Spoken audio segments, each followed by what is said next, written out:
Hello everyone, today I want to talk about panic attacks and 9 ways to defeat them once and for all.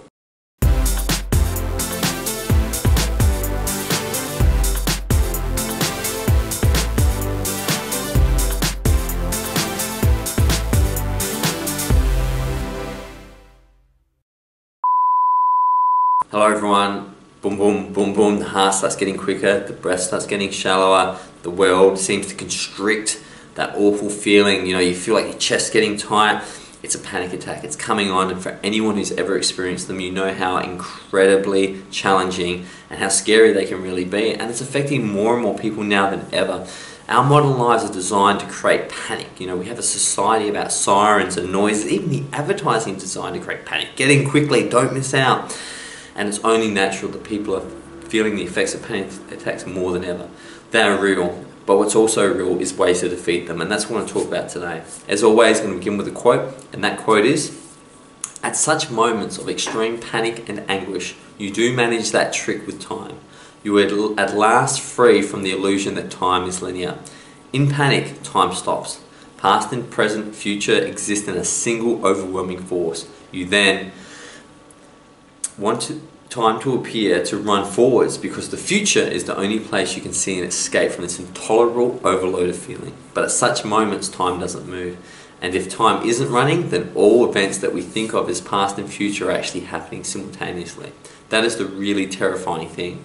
And you should be subsumed. You're buried and beneath an avalanche by the weight of simultaneous events." Sebastian Faulks. I've never heard a better example of a panic attack. Throughout the psychology textbooks which I've read, throughout the intellectualization of panic attacks and the way the prefrontal cortex becomes overloaded, no, this is what happens. It's as simple as this.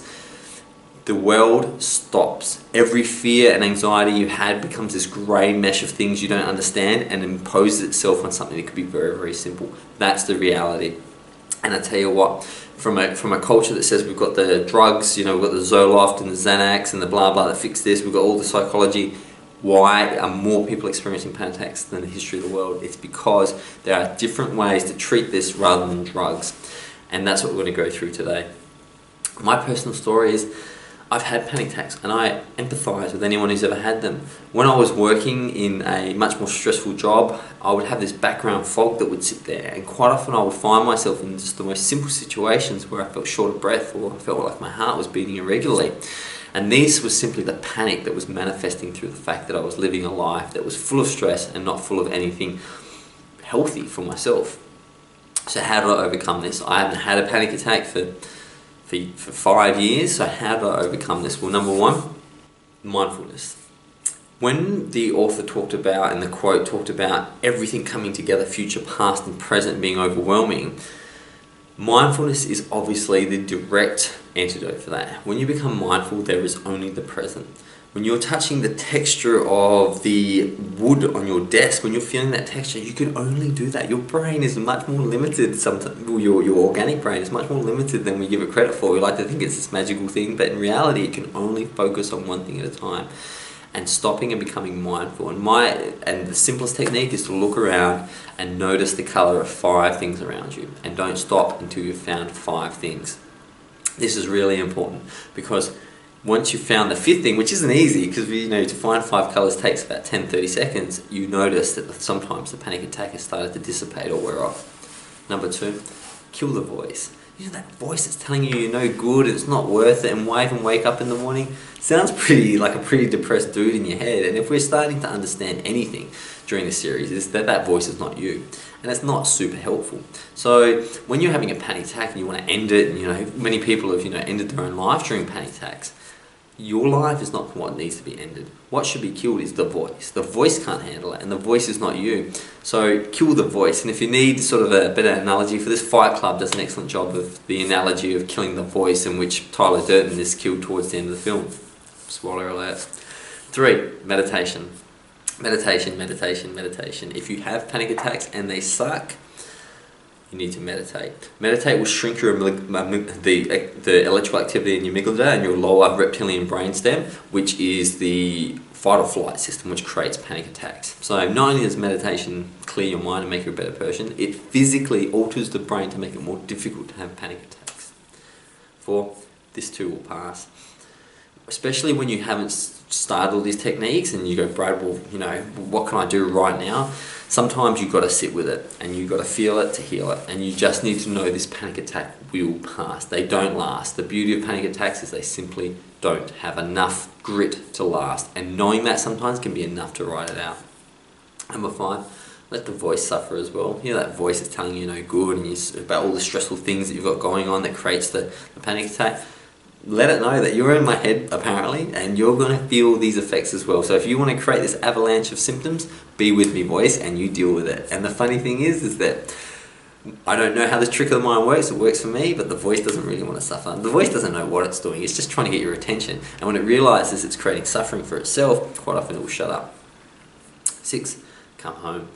Back to the body. This is your God-given space within the universe. Your consciousness dwells within this physical body for a short period of time.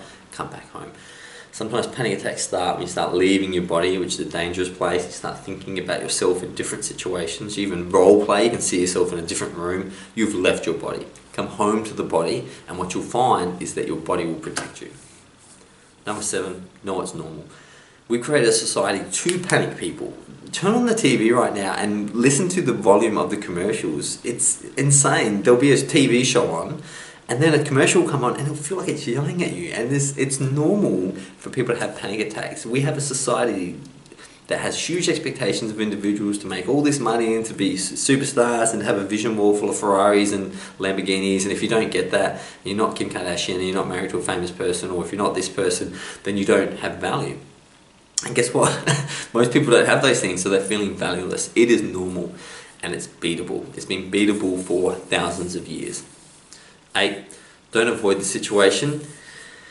Don't avoid situations that create panic attacks. I mean, for a lot of people, they're told, you know, just stay away from this person or stay away from that person. But it's not the situation or the person, it's your relationship to it. When you see someone trying to attack you, when you see your value being tied up in your job, when you see the only value being the fact on whether you can get your girlfriend or your boyfriend back, your relationship to that situation is what creates the panic attack, not the ex-boyfriend, not the ex-girlfriend. They don't do it. They don't have magic powers to shoot panic attacks into your head, because if they could, they'd stop, because they know how terrible they are.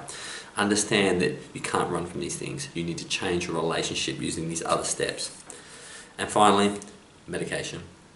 Whilst I know personally from experience that panic attacks are avoidable without medication, there are if it is affecting your life and you're unable to cope, there is medication available. I suggest this short-term approach to being able to take it. And what's good about some of this medication is that you start to realize that the medication, the placebo effect of the medication, which is I'm having a panic attack, I'll take it, I've done something, I feel better, is quite enough for you to start to control it.